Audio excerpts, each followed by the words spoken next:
So Black Box is a Democratic Writers Room Club, just so you know what we're about.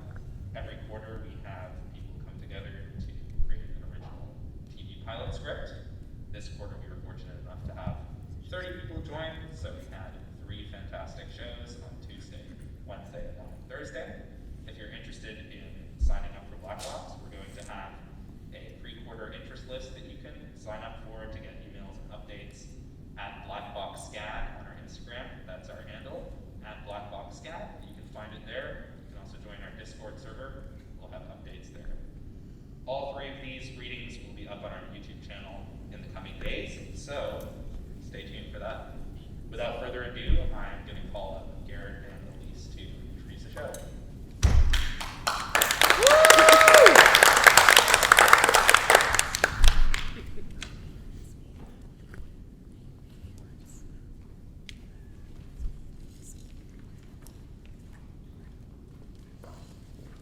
Welcome everyone. Thank you so much for coming out to our television pilot dramatic reading of Medusa, created by Studio Sappho of Black Box. I am Garrett, a dramatic writing senior and showrunner for Medusa. Hi, I'm Alise. I am the executive producer on this project, and I am a dramatic writing junior. We and the other writers at Studio Sappho have worked just tirelessly over these past 10 weeks to produce this script, which will be read tonight by a wonderful cast of actors, 2 of which are staff members of Studio Sappho and helped write the script.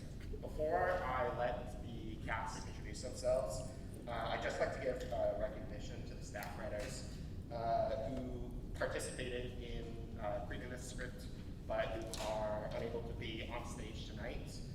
Thank you to Sydni, Symone, Abigail, Petipas, Klenk, Sarah McVicker, and Sebastian Parrott for your contributions as staff writers on Medusa. And an extra special thank you to Sebastian, who also served as our room's writer's assistant. So I'll hand it over. Oh, yeah.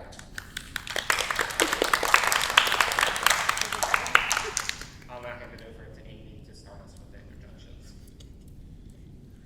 Hi. Is this working? Okay. Hi, my name is Aimee Martens. I am a dramatic writing sophomore here, and I am going to be your narrator, and as well as one of the story editors here at Black Box. Hi, my name is Mason. I'll be reading for Athena and some smaller roles. I'm a second-year performing arts MFA candidate. Hi, I'm Jacob Brannick. I'm a film and television major. I'm a sophomore, and I'm going to be reading for Perseus and a couple other various roles as well. Hi. I don't know. There we go. Hi, I'm Sky Freakin. I am a senior performing arts major, and I'll be reading for Medusa. Hey, I'm Alise Williams. I'm a freshman sequential arts major, and I will be reading for the role of Andromeda. Hi, my name is Aaron Donahue. I'm a second-year performing arts MFA student. I will be reading for the role of Poseidon, among others. Shout out to Sisyphus, he did nothing wrong. Hello, my name is Matison LeBlanc. I am a junior film and television student and a dramatic writing minor. I was also a story editor on this project, and I will be doing the second half of the script narration as well as some other smaller roles. So the premise of the show is this is a retelling of Medusa. She gets transformed from being a priestess, and she turns into an organ after an incident, and she works to find a cure for herself and turn back to normal. And then she's followed by Perseus, who hunts her, and so it just follows the 2 storylines of Perseus and Medusa, and shows how they sort of intermingle. So thank you, and enjoy our show today. Before we get started, I just want to put out a little content warning that there's a scene early on in the script, about 5 to 10 minutes in, that doesn't depict but is suggestive of sexual assault. If you feel uncomfortable at all, know that it's completely okay if you need to step outside. So, with that said, let's enjoy the show.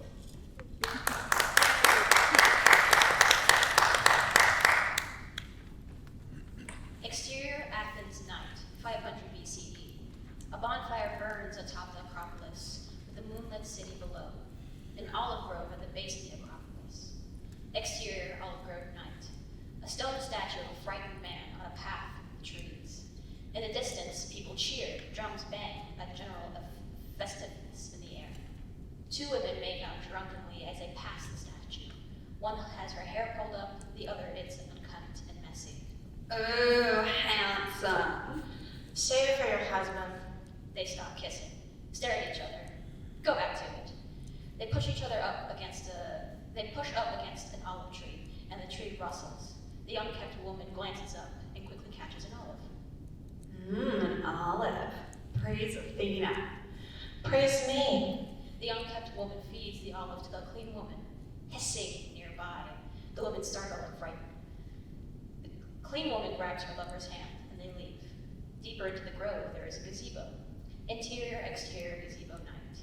Medusa, female, 20s, snakes in her hair and yellow eyes with slit pupils, kneels alone, holds a knife.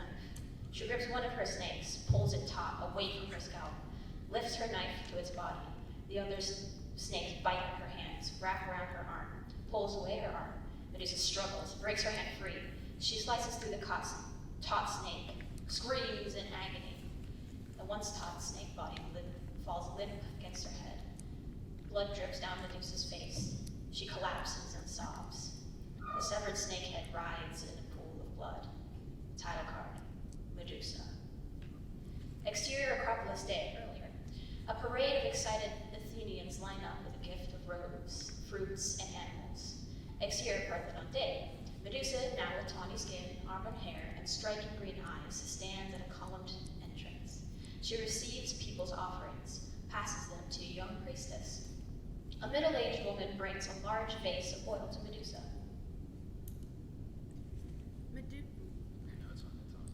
Medusa, beautiful as always. She could be a priestess of Aphrodite. Medusa looks down, bashful. She takes the vase. Kind words, Thessa, but I'm more than grateful to service Athena. The woman smiles and leaves. Next, a young man gives Medusa a fat hen. May Athena grant you grace, Nico. If Athena has any grace, she'd grant me a night with you. He gives a creepy smirk, leaves. Medusa gives the hen to the young priestess. They share a creeped out book. Next, a nice man chuckles. He hands a glistening sword to Medusa. Medusa, you're too often played with these compliments. Medusa takes his gift, hands it to the young priestess. They mean well. May Athena grant you grace. Interior Parthenon day. A massive gold and ivory statue of Athena dominates the room. Livestock chained to the wall. Medusa walks toward the entrance with a bowl of figs. The young priestess enters. Hi, priestess. I prepared all the animals for the ceremony. I've set out all the oils and fruits. Is there anything else? Or... Yes, you could go join the activities. You've done your duties well. Young priestess beams, bolts for the exit, but stops. You are welcome to join me. Go on ahead. I should tend to the temple first. You do not have to be alone here all the time. I'm not alone. Young priestess nods, exits. Medusa smiles, carries the offerings to the statue. The people of Athens adore you, Lady Athena. The best harvest, the best animals. The date is next to perfect. I expect no less. Medusa smirks, looks up to see Athena, female, early 30s, tall with an air of maturity, walks out from behind the statue. She smiles, moves to Medusa and embraces her. Rest now, love. You've done well with preparations. I wish for you to enjoy my celebration. I do. Every moment in your presence. All of it devoted to you. I have always admired how mortals devote their entire being to something. It is beautiful. How beautiful. Unparalleled. Athena tucks Medusa's hair behind her ear. Shall we hold our festivities here? I prefer we find somewhere more private. Oh. Athena looks to a chained bowl, narrows her eyes. The man who gifted it thought it would amuse you. How right he was. She strides over, glares down at the bowl. I'm almost tempted to gut it here. Filthy creature. A beast befitting such an abhorrent god. Medusa joins her. I wish it were him. The world would be a better place without men like Poseidon. Athena cracks a grin. Shall we get rid of them all? Leave them be, Athena. I'm sorry my thoughts sour the mood. I only want this day to be perfect. Athena looks to Medusa. But now I see that it already is. Exterior Acropolis night.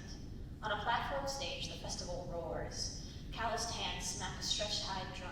Delicate nails pluck a lyre. Partygoers stamp their feet and dance around a bonfire of sizzling meats. A priestess buries her knife in a bull's belly, tears it open. Everyone cheers and claps. Interior Parthenon night. Medusa nurses the fires at either side of Athena's statue, places new logs and branches, crackle. She stands, gazed on the fires, bumps into an older man with salt and pepper hair and beard. He wears a short cape tied with a trident pin. Apologies. Why aren't you enjoying the festivities like the rest? My responsibilities are here. Ah, I see now. Forgive my bad eyes. You are the priestess Medusa. Indeed I am. Pardon, I don't recognize you. I'm just a sailor. Well, I encourage you to join the party. Make good with the time you have on land. Medusa turns. Older man steps in her path. You must excuse me. She skirts past. Older man grabs her wrist. Flames glimmer in his eyes. She tugs, he tightens. A strand of Medusa's hair falls in her face. Older man brushes it aside. Such soft, slick hair. He trails a finger down her cheek. She paralyzes, eyes wide. Medusa's breath shortens. He steps closer. My sisters are waiting for me. I mustn't keep them waiting. Older man shoves Medusa against the statue's platform, pins her down, flicks a hand toward the entrance and the temple's door slams shut. Medusa startles, stares in horror at the older man. This is not just an older man. This is Poseidon. He gazes down at Medusa. She writhes, tries to push him away. She looks up to the Athena statue's face desperately. Its stoic, jeweled eyes refract red. No, please. Stop! The ruffle of clothes. No! Exterior Olive Grove night. Intense drumming, laughing. Medusa runs, hyperventilates, clutches her hands to her chest. Her hair falls out one by one, done in chunks. Medusa grips the loose strands, trembles. She glances over her shoulder as she flees. Her pores shift to scattered emerald scales. Baff! Medusa slams into nice man. Oh, excuse me. He meets Medusa's yellow, slitted eyes, the cracking of stone. He looks down. A rough, dark gray stone creeps up his legs, waist, then chest. His face contorts. He chokes a shriek, puts his arms up, petrifies. Medusa stumbles back, stares at the stone man. Slither. Medusa turns about herself. Chest side steeply rises and falls. A hissing grows as she sprints away into interior-exterior gazebo night. Medusa collapses before a shield-toting mating statue. She sobs, looks up, catches her reflection in a polished bronze shield. A serpent-like creature stares back. Medusa screams. Interior-exterior gazebo night. The gazebo later. A severed snake head lies motionless. A stream of blood leads to Medusa, who sobs on the floor, trembling. Sandal shuffles approach and stop. The snakes glance up, bow their heads. From behind, Athena looks down at Medusa pitifully. My sweet priestess. Athena crouches beside Medusa, presses a hand to her head, cauterizes the wound. Medusa winces. Rest assured, Poseidon shall pay for this transgression. Crossing me I can understand, but you. He disrespected my head priestess in my temple on the day of my procession. This was a premeditated attack. Medusa slowly rises, meets Athena's gaze in the shield's deflection. Athena quickly looks away. What has he done to me? Taken you into everything you've worked for. Medusa whips around, monstrous features of full display. Where were you? Athena steps back. Answer me! Every decision I ever made was to protect you. Know that, and know that well. Do not begin to doubt me now. You did this. You watched as he... Medusa's words catch in her throat, clamps a hand over her mouth. Heavy tears spill, turns away. There's no need for tears. This is a blessing. Look at me! Do you expect me to thank you? I did not. What stopped you? All you want is to protect me. What stopped you now? I did what was right, Medusa. He hurt me. The snake's hiss rise to their full height. Athena deflates, glances aside. No pain is greater than leaving the ones we love. But our parting is not the end. Follow your heart, and you will find that the sun lingers just beyond the clouds. She turns to leave. Athens is not safe for you anymore.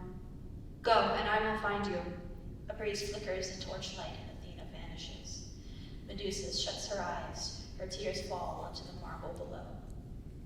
Exterior Seraphos night, 5 years later. Waves crash against the island. A warmly lit palace perches on a hill overlooking the town. Interior palace hall night. Guests in fine garments relax around the spacious room. Wine bearers shuffle around and fill cups. Polydectes, male, 50s, wearing a crown and wine-stained gold-embroidered robes, chugs from a chalice. He dons a trident pin and watches an actor's performance.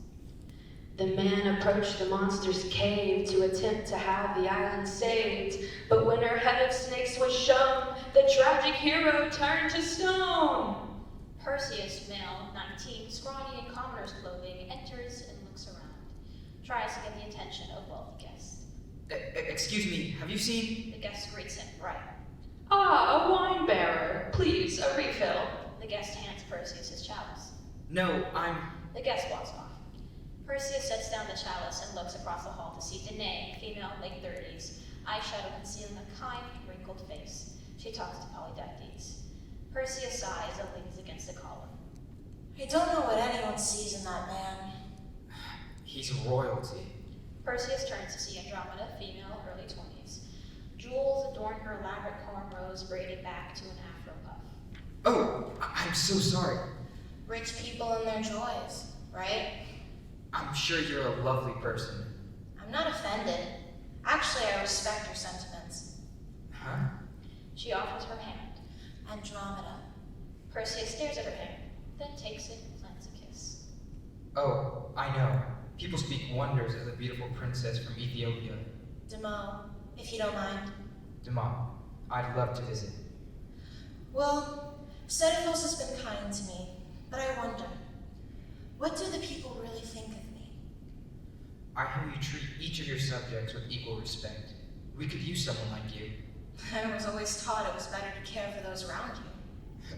You'll have to add wisdom to that list of rumors about you. Andromeda smiles, sips from her cup. Across the room, Polydectes catches sight of Perseus and Andromeda. I don't think I got your name. Oh, it's Perseus! Perseus and Andromeda turn to Polydectes, his tipsy face a shade of red. Polydectes. King Polydectes, surprised to see you. I'm here for my mother. And what about my gift? Perseus opens his mouth, hesitates, closes it. I expect a gift. Danae grabs Polydectes' hand. Polydectes, please. Since this young man has not brought anything, I propose some entertainment. A fight. This is foolish. I accept. Danae shoots Perseus a look. Polydectes grins. Alcibiades. Alcibiades, male, 20s, ripped muscles emerges from the crowd. Perseus gulps. Polydectes caps twice, and the partygoers clear the center of the room. Only Perseus and Alcibiades are left. How about we just draw straws? Fight me like a Greek! Alcibiades tears away his tunic to reveal his nudity. Oh, if we have to. Perseus slowly removes his top, revealing his gangly torso. The crowd laughs and snickers. Alcibiades turns at Perseus and throws a punch. They fight. Look, Andromeda, my boy's a powerhouse. A perfect fit for marriage, wouldn't you agree? Andromeda shakes her head in disgust, walks away. Perseus watches her exit.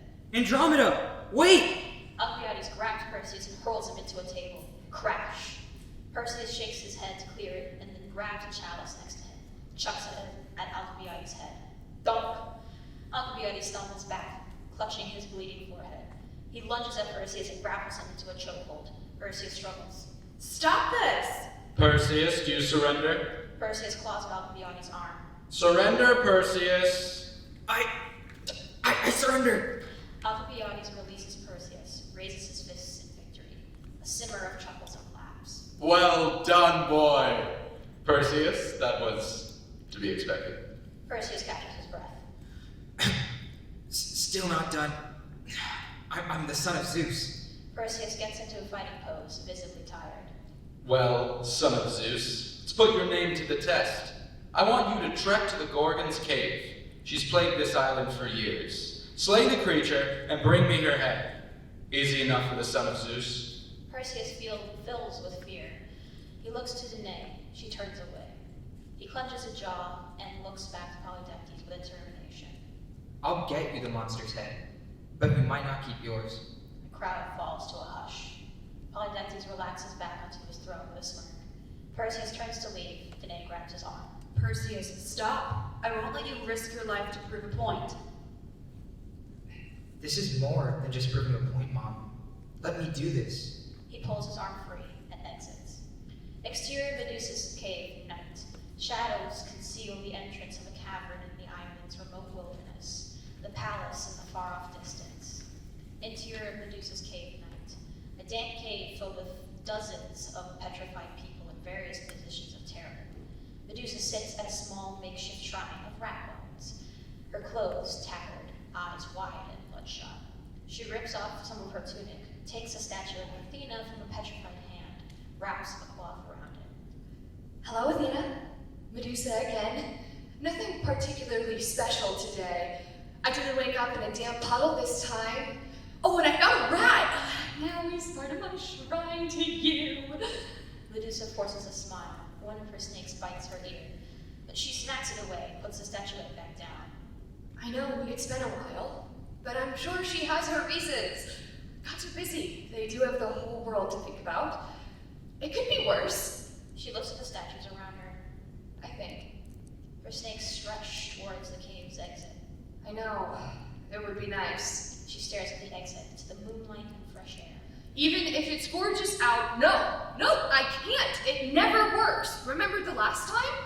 She looks to a petrified family, all faces of fright except for their smiling pet goat.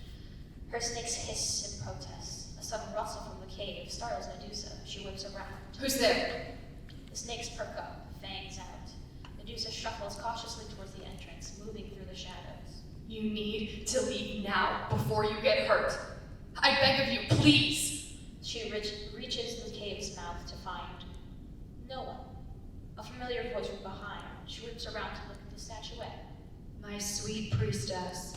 Medusa is overwhelmed with shock and glee. She hurries to the statuette, her face inches from it. You're here! You finally came! Where have you been? Can I see you? I can't. You can't?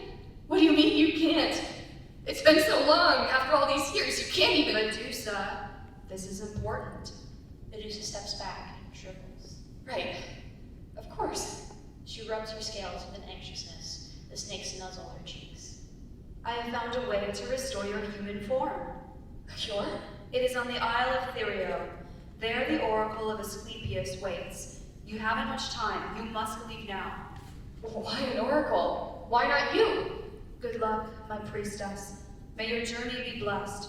I trust you'll follow the right path. Wait! What is taking so long? Silence. Athena? She pokes the statuette, waits for a response. I just want to talk. She furrows her brow and then stands up straight. Goes across the cave to pick up a head wrap off the stalagmite. She ties it over her snakes, grabs a veil and droops it over her face. That's enough of you for a while. You might not think well of her, but I still do.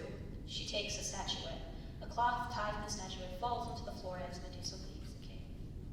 Exterior Seraphos docks day. Sailors tend to their ships. Servants haul ornate chests to a large, welcome ship with colorful sails. Medusa, head concealed by her veil, emerges from the town and approaches the docks, glancing around at the people with a nervousness. She slows to a stop before stepping onto the docks, stares off at the sea, takes her safety breath, holds her Athena statuette close to her chest. Please protect me. Medusa steps onto the docks, approaches a sailor. Hello? Do you know where Therio is? He ignores her. She walks off and approaches another ceiling. Excuse me, could you offer passage to... Max capacity. He steps off the dock onto a small rowboat and paddles away. Nearby, Perseus arrives at the docks and approaches the large ship. He attempts to board it, but the dockmaster standing beside the gangplank steps in front of him. No entry. The dockmaster sees two servants approaching the chest. He pulls Perseus aside to let the servants board. I'm here to see Princess Andromeda. Yeah, you and every other guy around here. It's really important that I see her. We met last night. You think you're special, kid? Aboard the large ship, Andromeda steps to the railing and looks down to see Perseus. Makata Andromeda is not taking visitors. Andromeda descends the gangplank. It's okay. He's a friend. The dockmaster bows and steps off to the side.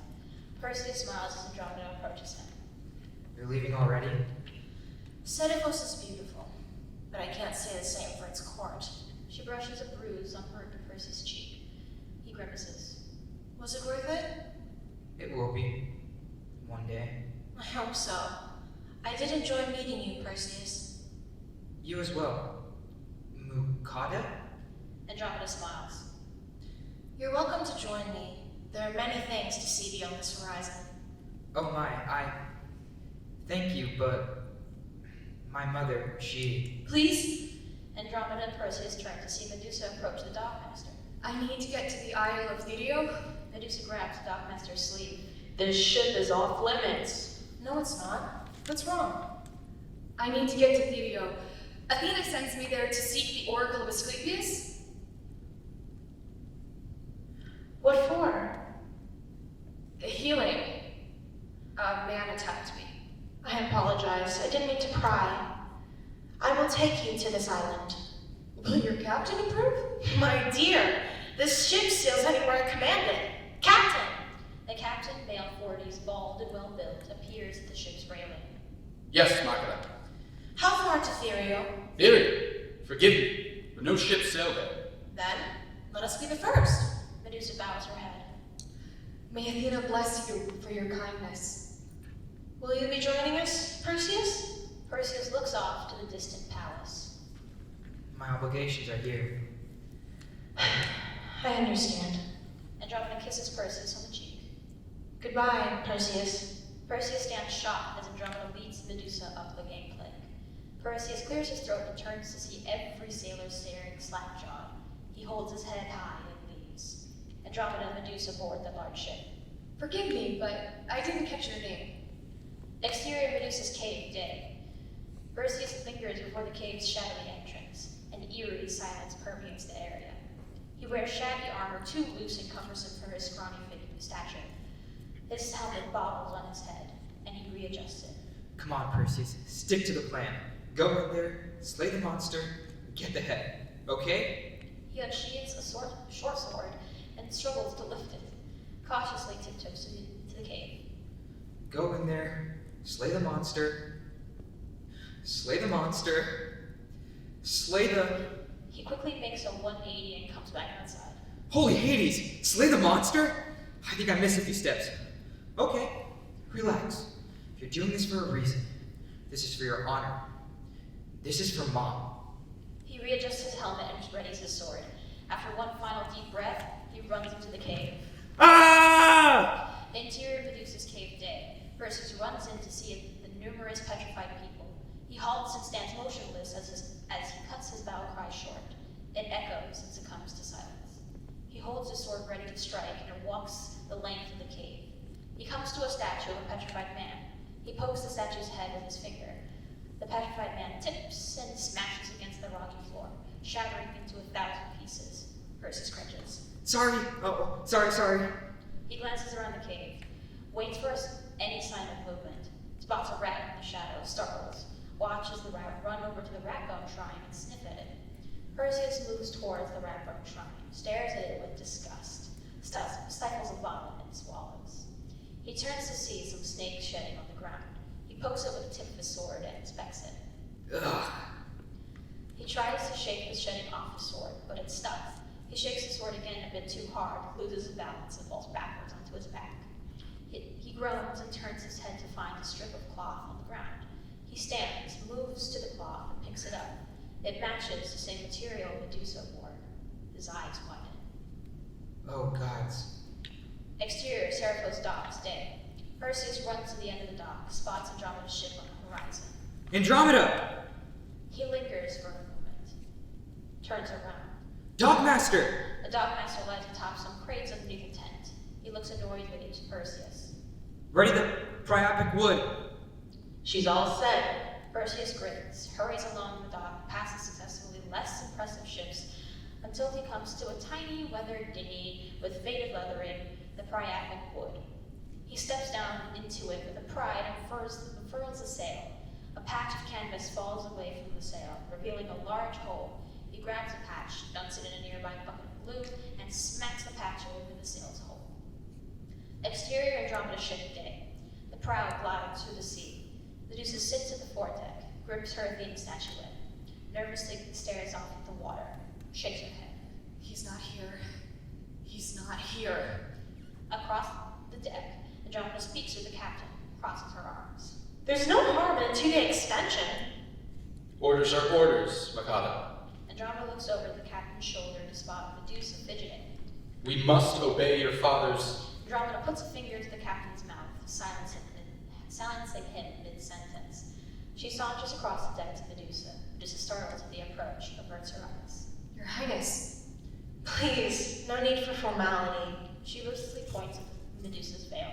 And fear not the crewmen. They are not like your lovely Grecian men. Andromeda removes her brooch and frees her hair. See? Medusa shakes her head fervently. It'll offend my goddess. Right. The virgin goddess. Heavenly, and yet not so different. How do you mean? I mean, where else did we get our innate pride, our innate selfishness? To be virgin is to be pure, but none of us are. Just the gods. In our image, after all. Please. Your gods shouldn't take offense. Don't worry. I don't speak for them. Medusa looks up to the cloudless sky, the calm seas. She slumps, perplexed. Who do you speak for, then? Those not so different from yours. The sun, the moon, the stars. Do you not fear them? Why would I fear those men to protect me? Medusa curls around the statue. Andromeda sits beside her. I remember the stories my grandmother used to tell. She and I would sit on the highest cliff and recount how barren Meadows' rage created our mighty kingdom. And she'd hold me close till sunset. She taught me everything, much more than any tutor. She taught me to love things as they are, the prickly grass, the raging seas, the venomous lizards, because they're beautiful in their own ways.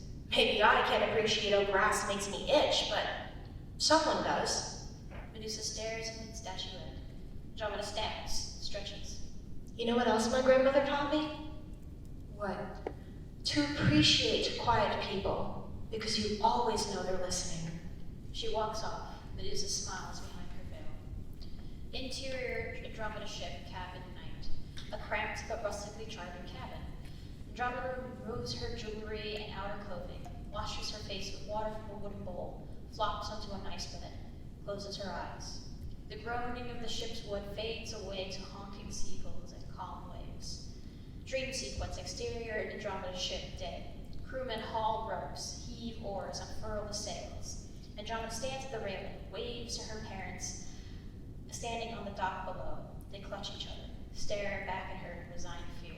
Andromeda furrows her brow and looks down.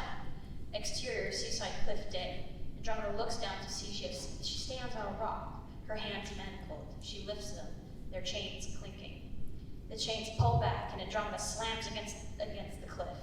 Thunder booms, and rain pelts her. More chains wrap around her waist. They tighten. She looks out to the vast, stormy sea. The waters below quickly rises, submerge her feet, then her waist, her chest. She takes a deep breath as the seawater rises over her head. Exterior underwater, day. Andromeda struggles against the chains. In the watery abyss before her, a massive pair of yellow-slitted eyes open. A giant Medusa head appears in the murky darkness. A light gleams from her huge eyes. Andromeda tenses, a rocky crackling as she begins to petrify. She cries out as her entire head turns to stone. Interior Andromeda ship cabin day. Andromeda's eyes shoot open. She hyperventilates, the sweat pouring down her brow. The boat rocks steeply. She tumbles into the wall, stomps from above, muffled shouts. Andromeda gets out of bed, throws on an outer layer, and rushes out the door. Exterior Andromeda ship day. A dark, cloudy storm rages. Heavy rain. Violent waves toss the ship as the crew fight to furl the sails. Andromeda arrives on deck, sees Medusa clinging to the mast, statuette in hand and her clothes soaked through. Medusa holds onto her head wrap and veil as the wind threatens to strip it away. Andromeda moves towards Medusa, but a wave crashes into the hull and rocks the ship. Andromeda stumbles, regains her balance, and hurries to Medusa. She grabs Medusa's hand and holds onto the mast. Are you okay? Medusa nods frantically. The captain turns the wheel to face the ship into an oncoming wave. Brace! The ship's bow punches through the wave. Seawater sloshes over the railing and floods the deck. Stay here. Andromeda runs for a tumbling bucket and snatches it before it falls overboard. Bail! She shovels the water off the deck with her bucket. The crew grabs buckets and helps bail. Medusa looks around at the violent sea, spots a massive scaled body disappear under the water. The captain points to where the scaled body submerged. Stations, men! The beast is back! What's back? The head of a giant sea serpent bursts out of the water, roars, then runs the length of its body against the side of the ship, flooding more water onto the deck. The serpent plunges back underwater, causing a wave to crash into the ship. Crewmen fall overboard. The serpent's tail smacks the surface as it submerges. Another wave crashes. All hold on for their lives. Medusa watches in horror. One of her snakes wriggle out from underneath her head wrap, hisses. No, I can't. Her snake hisses again. They'll see what I am. Her snake nods. She stares at it for a moment before letting go of the mast. Medusa stumbles over to the side of the ship, looks out to see the serpent resurface. It roars. The crew and Andromeda cower behind cover, but Medusa stands firm at the railing. She pulls away her veil and head wrap, unleashing her writhing mass of snakes. Across the deck, Andromeda peeks out from cover to see Medusa's scaled neck and snake hair. Medusa looks at the sea serpent's tail. A gleam of light shines in her eyes, but her snakes quickly cover her face. Hey! Stop! The sea serpent watches its tail turn to stone. Medusa brushes her snakes away, watches with anger until the sea serpent talks. Oh, why'd you have to do that? She shakes her head, confused. The sea serpent frowns at its petrified tail. I was just scratching an itch. Sorry to be a bother. The sea serpent plunges back into the water and swims off toward an island in the distance surrounded by clear skies and calm waters. Medusa watches it leave, looks to her snakes. Why can't you talk? Her snakes shrug. Land ho! Medusa hurriedly ties on her head wrap and puts on her veil, concealing her snakes and face. The ship emerges into sunny, peaceful waters. Andromeda approaches Medusa. What was that? What? Sarah, your hair. What about my hair? I saw something in your... She reaches for Medusa's veil, but Medusa pushes Andromeda's arm away. I don't know what you think you saw, but please don't touch me.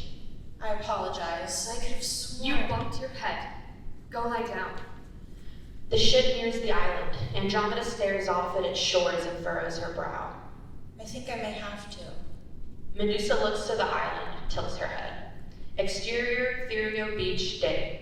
Various mythical monsters lounge and play about, beyond a village of caves set into the rocks of the island. Exterior Therio Docks day. Andromeda's ship sails to port, lowers the gangplank. Medusa and Andromeda make their way down to the gangplank, but halt halfway when they see a well-groomed Hecatoncheires bellhop, a man with 7 heads and 7 pairs of arms and legs dressed in a porter's uniform. The bellhop hurries to them. Hello, hello. Welcome to Therio. Medusa takes a step away. Andromeda glances back at Medusa. What did you say you needed to come here for? I hope your travels are pleasant. May I take your bags? That won't be necessary. Then may I help you down? The bellhop extends all his arms. Andromeda chuckles awkwardly, rests a hand in one of the bellhops, walks down onto the docks. The bellhop offers another hand to Medusa. She leads away, clutches her statuette as she scurries to join Andromeda. What is this place? The finest spa and resort a monster can find. What makes you so certain that we are monsters? I'm not looking to discriminate. Whether you have 7 heads, or 1, or none, we will provide a first-rate relaxation. Pardon, but we're looking for someone? Is there any chance you know where the Oracle of Asclepius is? The bellhop puts 7 fingers to 7 chins. Oh, the Oracle's Temple. What you'll want to do is follow the path to the left, then to the right, then another right. When you get to the signpost, take a left and follow the path straight on from there. Got that? No. Yes, thank you. Medusa speed walks in the direction the bellhop indicated. Andromeda smiles at the bellhop and follows Medusa. Exterior Oracle's Temple day. Medusa and Andromeda stand before the closed door of a large hut. A sign reads, Oracle's Temple. Not much of a temple, is it? She forces a smile. It fades. She lingers. Well, are you going in? Would you mind waiting out here? I need to do this alone. Andromeda nods, turns and saunters a few yards off. Medusa steps to the hut's door.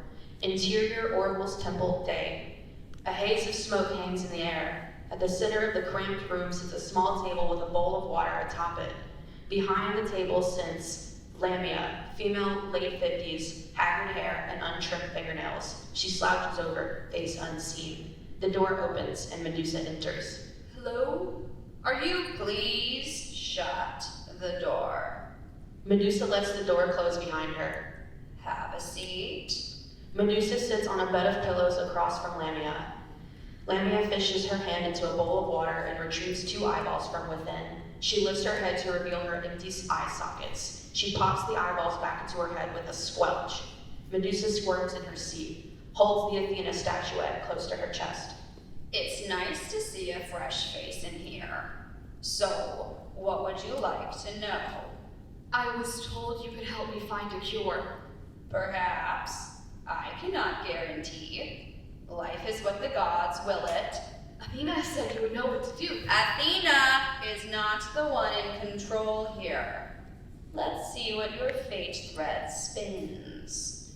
Lamia pulls out a tiny chest, opens it to reveal old brown teeth inside. She smiles, revealing her toothless gums. She scoops out the teeth from the chest, holds her cupped hands above the table and drops the teeth. The teeth scatter and come to a rest. She studies them. Oh, dear. What? That's no good. Best not worry yourself about any of this, dear. Tell me what it says. Your thread is nearing the end. What do you mean, the end? There are shadows all around you. Some that are young and some deeply ancient. All harbingers of death. But what about the cure? A cure? Yes, I see a brightness yet to be uncovered. It's faint. A tinge of orange. And it's dwindling. But how do I get it? I'm sorry, dear, but my services can only guide you so much.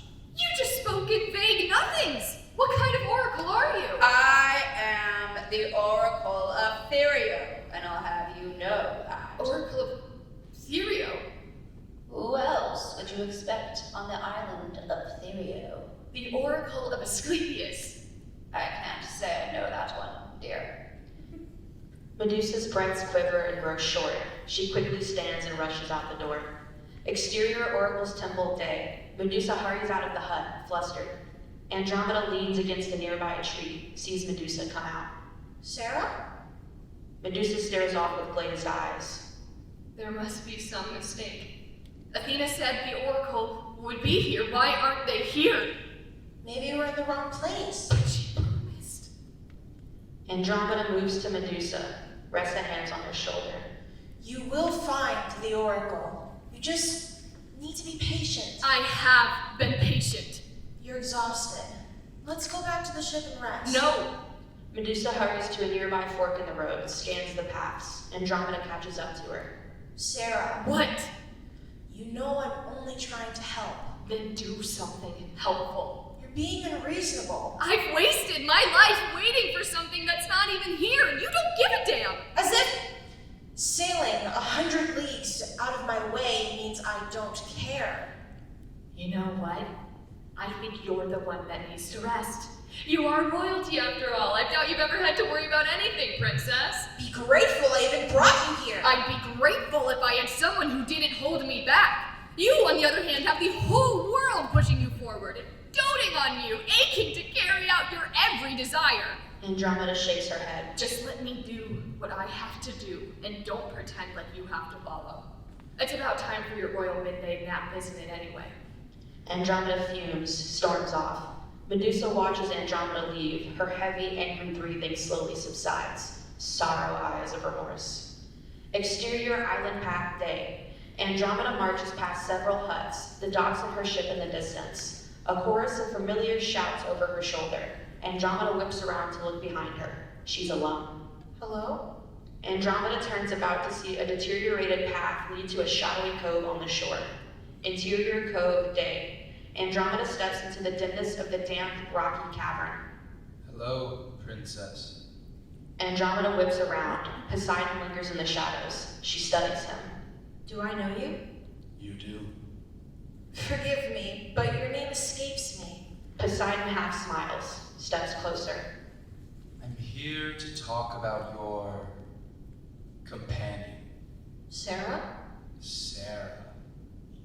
Strange how she wears that veil everywhere, isn't it? Lots of women cover themselves. Not in the company of friends. I think you saw something in that storm. Andromeda furrows her brow. And I know you saw it in your dreams. Andromeda narrows her eyes, steps away. Who are you? You know who I am. A wave crashes against the rocks of the cove.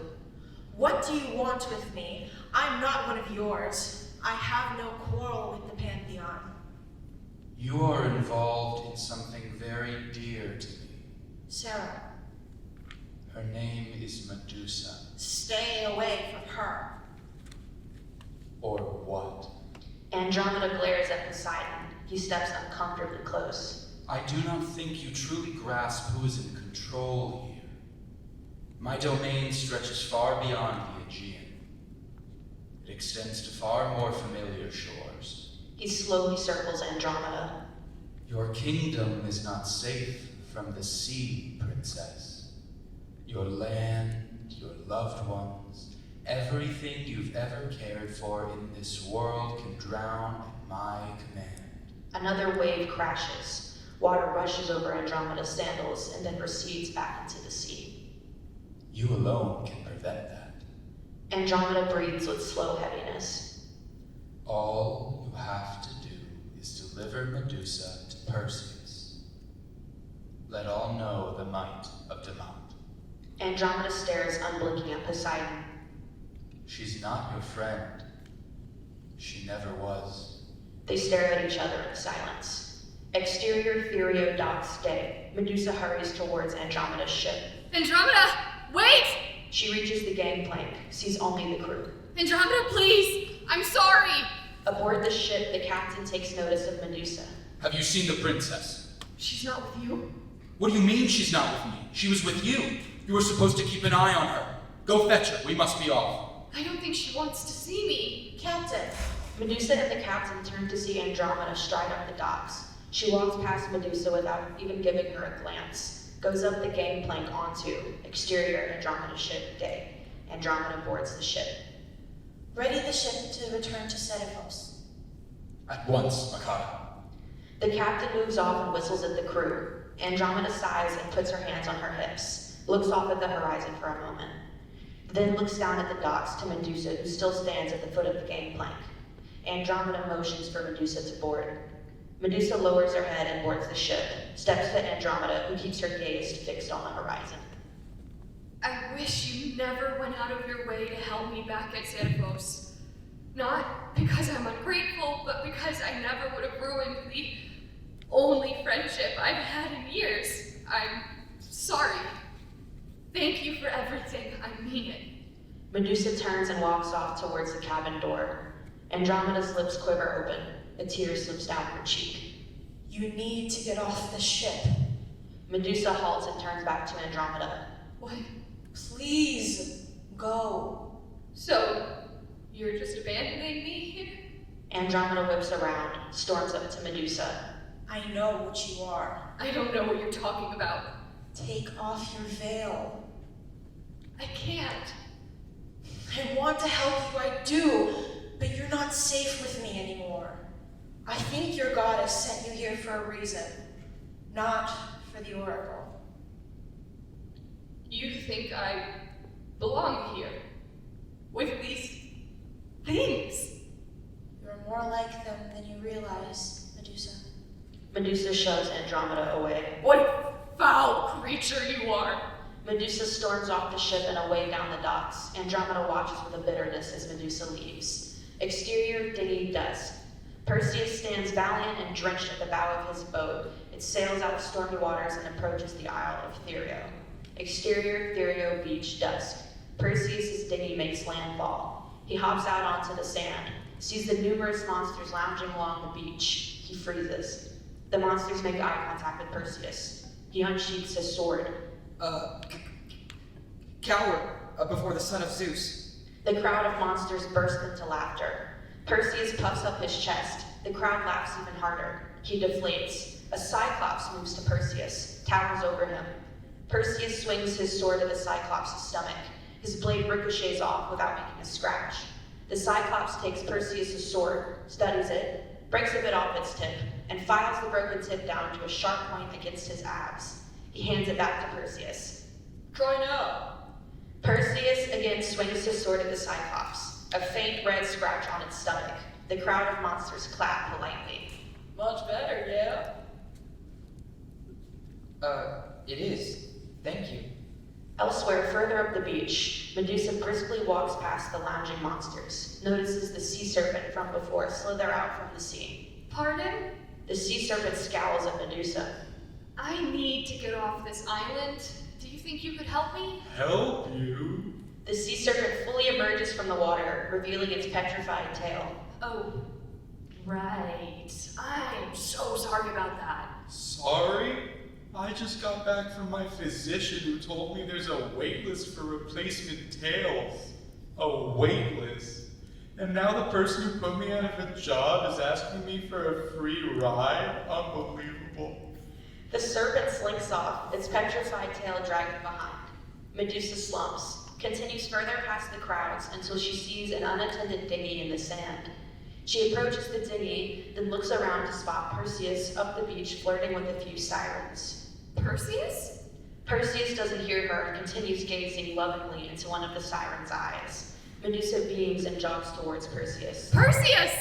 Perseus notices Medusa. His smile turns to instant shock, mouth agape. I am so glad to see you. What are you doing here? Perseus tenses, swallows, unblinking eyes. I don't mean to be a bother, but is that your boat? Medusa. Medusa halts, frightened. Perseus draws his sword. She runs. He chases. She weaves through the crowd of monsters, glances over her shoulder. Perseus hot on her tail. Medusa runs towards the dinghy, pushes it out into the lapping water. Don't touch my wood! Medusa turns around. Perseus swings down at her with his sword. Medusa jumps out of the way. Perseus' blade cleaves into the dinghy. He tries to pull it out, but it's stuck. Medusa shoves Perseus and he falls over into the sand. Medusa walks into the ocean, pushes the dinghy further out, climbs aboard and rows. Perseus gets up and runs until he is waist deep in the water. He watches Medusa paddle away. I will find you! Your head will be mine! Exterior dinghy dusk. Medusa kicks the sword lodged in the dinghy's edge. It sinks into the sea. She pulls out her Athena statuette and braces it, sets it down on the deck, looks to the storm on the horizon. Exterior Therio beach, night. Perseus wrings out his tunic, slips it back on, notices the torchlight on the nearby docks illuminate Andromeda's ship. He grins. Exterior Therio beach, Therio docks, night. Perseus walks toward Andromeda's ship, tidies his hair, sees the crew untie the ship from the dock. Wait! The ship slowly casts off. Perseus hustles to catch up. Wait. Aboard the ship, Andromeda appears at the railing with a sour look. Perseus slows his pace and plays it cool. Andromeda, funny seeing you here. He stumbles over a pile of rope, hurries to keep pace with the ship. Not much dock left for him to run. Look, I'd appreciate it if you could spare a bunk, or even just some floor space so I can, return to Seraphos. Sail back yourself. There's nothing for you here. Perseus reaches the end of the dock. The boat slowly continues on. Another funny thing. A monster stole my boat. What monster? The Gorgon Medusa. Andromeda looks out to sea, spots a dinghy in the distance, glares, picks up some rope and casts it at Perseus. He catches it, gets yanked. Exterior Andromeda's ship, Night. Perseus climbs over the railing, completely drenched, slips and falls onto the deck. He hops up. He strides past Andromeda to the bow, faces the crew. Full sails, men! Follow my wood! He scans the storm on the horizon. Lower the anchor. It will be slow, but it's our safest bet to get back through that storm. The crew ignores Perseus. He deflates. Andromeda approaches. Is that true? Would that be safer? As I know it to be. The captain joins the two. Do not listen to this boy. He will maroon us all. As long as someone competent helms the wheel, we'll be fine. The man who raised me was a fisherman, 40 years on the Aegean. He and I practically lived with the waves. I know how to survive a storm. A smile creeps on Andromeda's face. Men, do as my friend commands. The captain nods and walks off. Perseus smiles at Andromeda. Exterior dinghy, Night. Medusa unfurls the sail. The wind catches and blows it taut. She glances up at the stars, looks down and adjusts the rudder. She looks back to the sky. A hand-shaped cloud blocks out the stars, and a light rain begins, the rumble of thunder. Heavy rain, strong winds, more thunder. The boat rocks, a wave hits it. Medusa falls to the deck. Her head lands right next to the toppled Athena statuette. Medusa stares at the statuette's stone face. Why would you send me on a false quest? How could you not guide me true? Please, I beg you, put me back on course to be myself. Another wave crashes into the boat and washes over Medusa. She coughs up seawater and looks around to see the statuette is gone. Athena? She looks around the small boat, no statuette anywhere. Athena! She crawls to the railing, the statuette floats away. Athena! She rows towards the drifting statuette, but a wave pushes her boat away. No! The statuette disappears with the waves. Medusa wells with tears. Athena! A ripping behind her. She turns to see the sail tear at its bottom. She hurries over and holds it together. The patch glued to the sail falls away, uncovering a hole. Medusa lets go of the sail and tries to grab the patch as it flies away, but the wind sweeps it off in an instant. A strong gust hits, and the sail rips in two. Medusa grabs both torn halves and tries to hold them together, but the wind knocks her down. She gets up and grabs the oar, paddles. The boat nears calm water. Medusa paddles, strength draining with every stroke. She paddles and paddles and paddles until the sea evens out and the rain stops. Medusa collapses, gazes up at the starry sky with exhausted eyes. Her eyelids grow heavy. She falls asleep.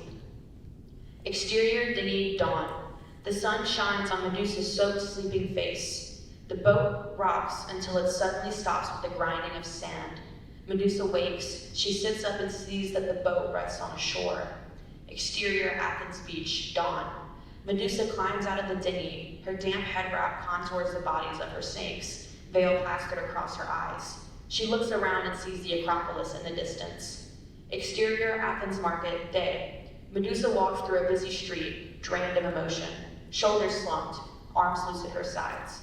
She passes an olive seller. He double takes when he notices the snake-like contours beneath Medusa's head wrap.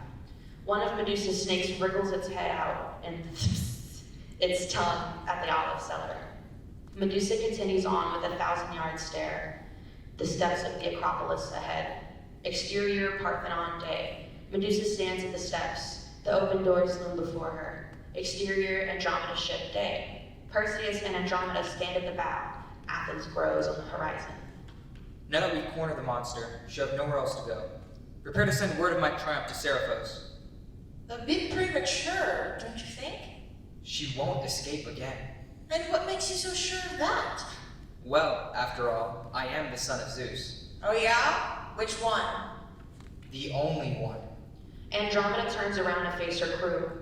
Hey, how many of you guys here know a son of Zeus? Every crew member raises their hand. Andromeda smirks at Perseus, satisfied with herself.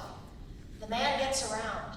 The crew chortles. Perseus' cheeks flush with embarrassment. His head hangs in shame. Andromeda's brow furrows. I'm sorry, it's just... I don't understand why you let being the son of Zeus I don't know, define you. You were born into royalty. I was supposed to be too, you know. But your family actually wanted you. I just want to live up to the name I was given.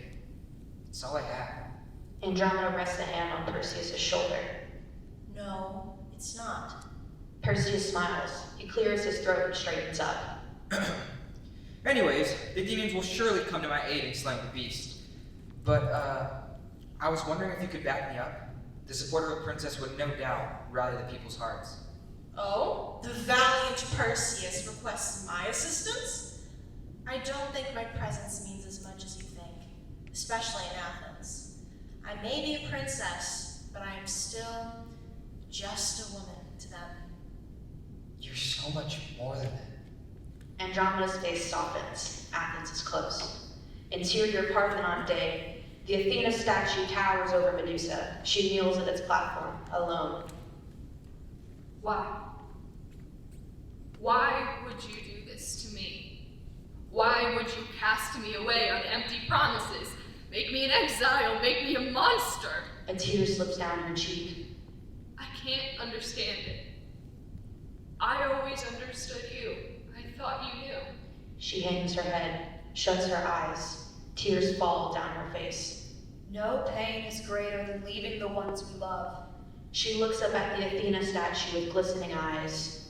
But our parting is not the end. Follow your heart, and you will find the sun lingers just beyond the clouds.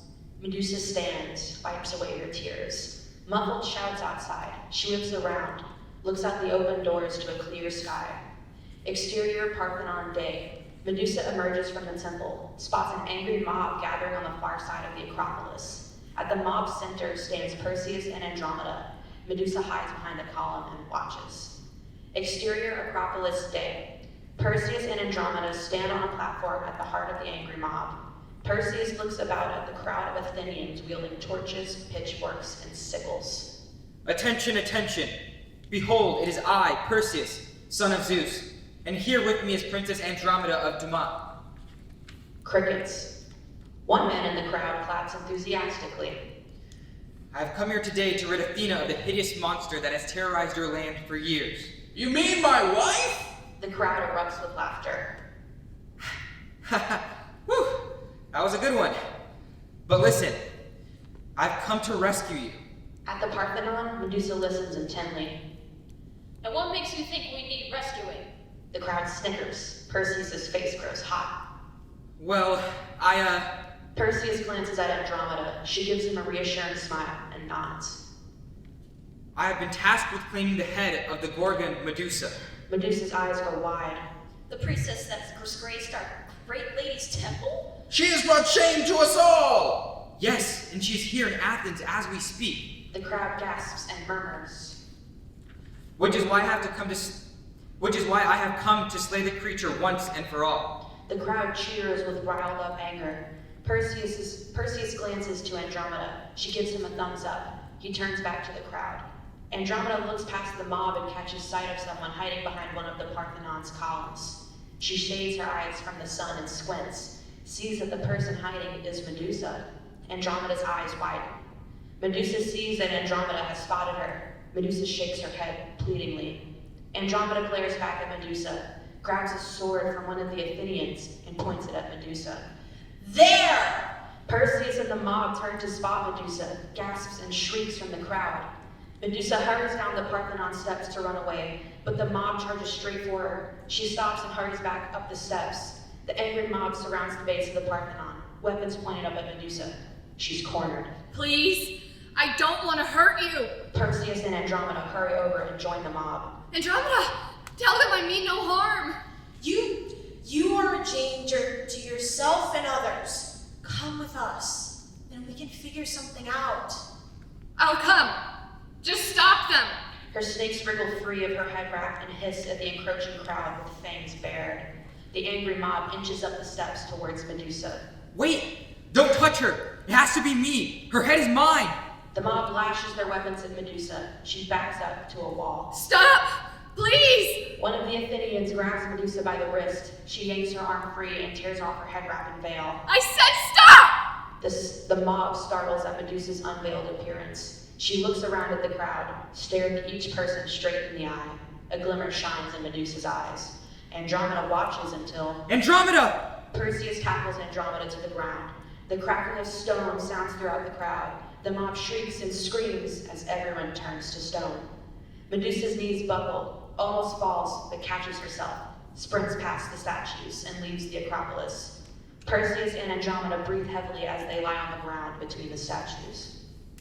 Exterior Olive Grove day. Medusa hurries through the grove, hyperventilates, clutches her chest, runs until she collapses at the roots of a tree. She sniffles. Her snakes nuzzle her cheeks. She brushes them aside, and they slump with sadness. She wallows for a moment, crying softly into her hands. A timid voice speaks nearby. Are you all right? Medusa startles and looks up at Alise, female, 21, shyly slouched with ginger hair cascading down her dirty tunic. Medusa looks at Alise straight in the eyes, gasps, and quickly covers her face.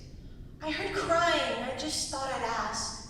Medusa slowly looks back up at Alise with confusion. Alpice's eyes are fogged over. She stares past Medusa, the distant gaze of the blind. Medusa wipes away her tears. I'm fine. Are you sure? I heard a commotion over by the Acropolis just now. I had a vision that the Gorgon was back in Athens. Thought that might have something to do with it. Vision? Yeah, I'm a seer. Well, not really a seer, because I can't really see. I'm blind if you couldn't tell. What I mean is I can see your future, just not your face. Or your name. Sarah. I'm Alise. So, Sarah, did you happen to see the Gorgon? Is she still nearby? No. Oh, that's a shame. I was hoping I could help her. Medusa stands. I'm sorry, but I must be going. Wait! Please don't go. Since I won't be able to read the Gorgon's future, I'd love to practice on you, if you don't mind. Medusa stares at Alise in silence for a bit too long. Are you still there? Yes. Here, give me your hand. Alise takes Medusa's palm in hers, lightly traces Medusa's crease lines. Oh gods, I can see you've been facing a lot of hardship lately. So much pain. Hang on, I see something in your future that can improve these conditions. What is that? You're gonna have a great hair day! Medusa's snakes blush bashfully. She lets out a hollow laugh, but it quickly turns into tearful sobs. Oh no, I'm so sorry. Are you bald? You're bald, aren't you? I really am losing my touch. I have to speak with the Oracle about this. What oracle? The Oracle of Asclepius. She speaks for the god of healing. Do you know where to find the oracle? Yeah, I just stopped in Athens for a rest, and I'm continuing on my journey tomorrow. An olive falls from above and bounces off of Alpice's head. What the heck was that? Medusa bends down to pick up the olive. It's an olive. Wait, we're in an olive grove? I thought this was the freaking gardens. I know this will sound rather odd, but I'm searching for some healing myself. May I accompany you? Are you kidding? I'd love the company and would really appreciate it. Clearly, I'm not the best navigator. We'll meet back here tomorrow morning, okay? Sounds perfect. Alise starts to leave, but turns back around. Actually, Sarah? Yes? Alise extends an open hand. Would you mind? I love olives. Medusa places the olive in Alpice's palm. She pops it into her mouth. A crunch as Alise bites down. She cringes. I remember now. It's grapes I like. Not a fan of olives. It was nice meeting you, Sarah. Alise leaves. Medusa lingers alone for a moment, sits back down and reclines against the tree's trunk, looks up to the sunny sky and smiles. End of show.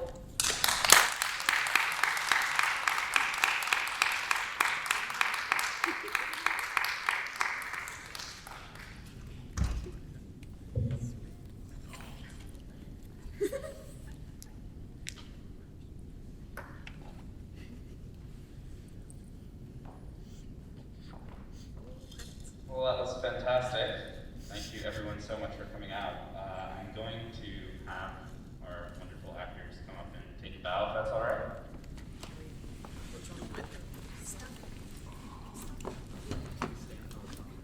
And we'll follow this with a Q&A from the brothers.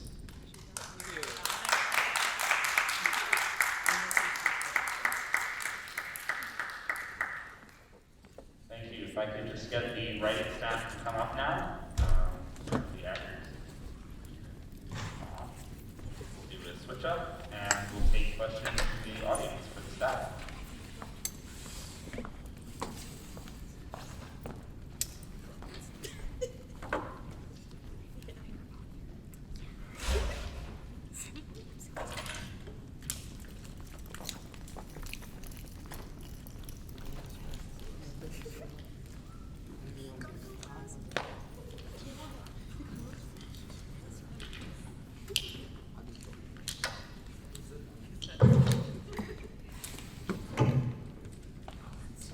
So, could we have the staff for Studio Sappho introduce themselves just one more time? All right. I am Garrett Mistoler. I'm a dramatic writer senior. I'm a showrunner for the Medusa show. Hi, I'm Alise. No. Hello. Hi, I'm Alise Talley. I am the executive producer on the show. Hi, my name is Aimee. I'm one of the story editors for Medusa. I'm Matison. Again. I'm a story editor.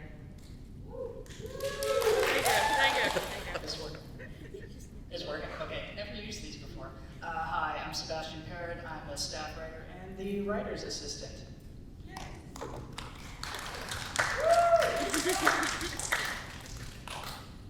Is that everybody? All right, fantastic. We'll take some questions from the audience for these lovely writers. Yeah, in the front. You in the yellow mask. I'm not entirely sure how y'all's club works, but I was wondering if you've been working on this like all quarter and then this is your big reading, where does this piece go from here? Okay, so to repeat the question for the recording, where does the piece go after this? Yeah, so the question, what's happening after this? That's a fantastic question. I would love to have it as an animated show and keep writing on it. Apart from the writer's room, I have to do that with my showrunner's permission, so we have to talk about that. But yeah, hopefully make it a full show. We're in one of the best animation schools in the country. Find an animator, and hopefully make it kind of a SCAD lab project if possible. Not, yeah. If anybody's interested, who knows the animators, please let us know. Tell your animator friends. I can add on to that. The whole point of Black Box is to develop new original shows each quarter, except over summer. Because of that, what happens, is essentially what happens to each show is essentially between the executive producer and showrunner. And then come the new quarter, it's all new material, all new showrunners, and new executive producers. It's very exciting. Yeah, okay, great question. Do we have anything else from the crowd? Yes, up there in the second row. Hi, Aaron, Hacker. How did you come up with this? Like, where did this idea originate? How did you decide to switch it up a little bit? So the question is, what was the inspiration? How did you come up with the show? I came up with this in 2018. I just learned about I got really into the version of Medusa where she was raped, and that's the reason. Sorry. That's the main version. But I got really into Medusa. I was going on rants to individual people like, I don't understand why she's a villain. Everybody says she's a villain. She's the victim. So I was going on this whole thing, and I don't know. I just thought about the story and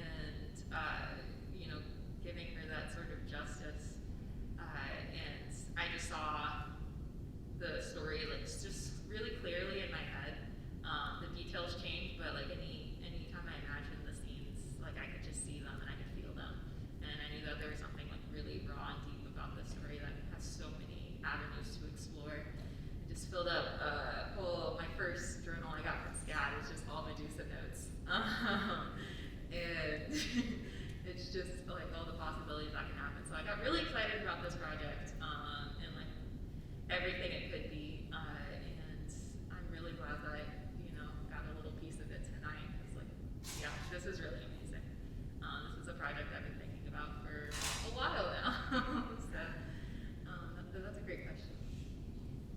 so glad that you decided to bring it to life. It was fantastic. Do we have any other questions? All right, I have one of my own questions for the staff, actually. So first of all, amazing job, that was beautiful. I guess my question is, you talk about being drawn to Medusa inherently not as a villain, but as a victim. And I wonder, as a protagonist, right, she's got to have agency, she's got to be the force behind the story. So how do you balance a character who you're trying to create a sympathetic portrayal of as a victim with someone who has power and has real agency and drives the story forward? That's a fair question. I think the target of what we wanted to portray Medusa as changed when we were planning it. So we really wanted it just to be reflective of just everyday life, like everyday kind of people, how we all have our own agency and we all can't be the victim. And at the end of the day, we wanted one of the themes to be like what you choose and what the choices you make shape the experiences you have. So yes, she can be a victim and you can feel sympathetic towards her, and she can feel bad for herself, you know? She's holed up in a cave for however many years, just going crazy, or she can come out and try to find a way to have the life that she wants to have. And it's just, so she's not a victim. I hate to like put her in that box too, because she's like so much more than that. It's not, Perseus is the bad guy story and oh, let's feel bad for Medusa. It's they're very complex characters and we want them to feel very real, just like we have those complexities of everyday life. Yeah. All right. Guess, yeah. Question back there. I have a question for you guys. I would be fascinated by the choice to make Andromeda kind of like the secondary character. Can you talk about that for a second? Can you repeat the question? Yeah, so Andromeda, making her the main, more of a presence in it. Because in the original myth, Andromeda comes after Perseus slays Medusa, so he saves Andromeda with the Gorgon's head, and Andromeda is chained to a rock facing a sea monster because she was sacrificed by her land after someone, her mother offended one of the nuns. So Poseidon sent a sea monster to kill her, and that's how that happens. We wanted to, well, I really advocated for Andromeda because that was the whole debate. It's like, do we want to change, how much do we stick to the original, and how much leeway can we take with it? But I really wanted Andromeda. First of all, I was mad that she's an Ethiopian princess, Ethiopian in quotes, but she's an Ethiopian princess and you only see her through like this Greek lens. You always see her as white, first of all. And I thought there's just like a lot of things that Andromeda could add to the story. She's a princess, she has her own agency, but she's also has this relationship with Perseus, and I thought there was like a lot to explore there. How we did it in here wasn't how I originally imagined it, because Andromeda is there at the beginning. She's never saved, she's never has to deal with what does it mean to be saved by a hero and be a strong woman at the same time. That's what I was particularly curious about with Andromeda. But I think she's just such a strong figure. I wanted to have like an Ethiopian princess, you know, that's like not just a princess. She's not just a damsel, she's not just that. And I love having that sort of archetype that she brings to the story, but she can also just be that twist on the archetype at the same time. Narratively and structurally, the stars just kind of aligned for us in adding Andromeda and making her such a huge part of the series. Not only because, you know, we want to like show the actual Andromeda and not, you know, the Greek personification of her, but towards, you know, with an eye towards Medusa's arc, we felt that considering what happens to her in the beginning of the story, we didn't feel like she was necessarily prepared to have a, you know, a long-lasting companion immediately after, like coming out of the cave and being like, Andromeda, my best friend, we're gonna go on the whole show together. We're gonna be companions until the end. We felt like her as a character would be this great stepping stone of, half friend, transitioning more towards an antagonist to lead us into this Elkies character at the end, who will go on to become one of the core companions of Medusa in the story. And just because we're talking about Andromeda and I thought it'd be interesting to bring another culture into it as well, since mythology in general sort of gets whitewashed and just focused on the Greek part of mythology, but just by virtue of Greece being sharing the sea with Northern Africa, there's a really rich intermingling of the mythologies. They're not mutually exclusive, and that's not talked about nearly enough. There is the whole Medusa's involved in Libyan mythology. That's how they say that there's a bunch of snakes in Libya because Perseus flew over with Medusa's head, and the snakes rained down. So there's just this really intersectionality between all of it, and I think Andromeda, having her there, really shows that it better represents the culture of the time, rather than just there's someone here and there's someone here and they never interact with So I thought that was if we continue the show, I really want to have that emphasis on exploring other mythologies and how they sort of go together and they build upon each other. Okay, fantastic. Do we have any other last questions? All right. Well, can I just get a hand of applause for our fantastic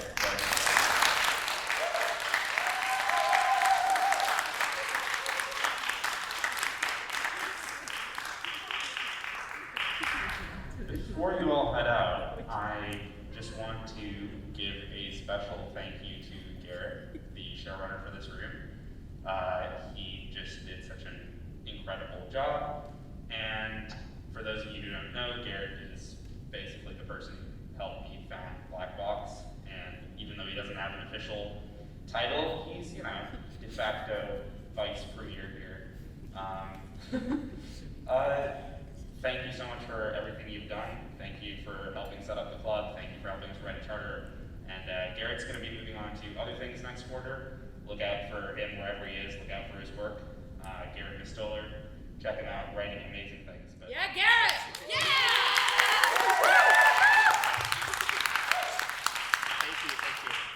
I just want to do one last round of thanks to the entirety of Studio Sappho, who's wrote this whole thing. Alise, Talley, our executive producer, Aimee, Martens, Matison, LeBlanc, our 2 story editors, Sebastian, Parrott, our staff writer, and writer's assistant, doubling up on those duties, Sydni, Symone, Klenk, Sarah McVicker, Abigail, Petipas, all staff writers. And a huge thank you to the cast for bringing this alive. Skye Freakin, Alisa Williams, Laura Mason, Jacob Brannick, Aaron Donahue, fantastic job. Couldn't have asked for anything better. And just the entirety of Black Box Club as well. Ben, the club president, long-standing, will hopefully go for as long as possible.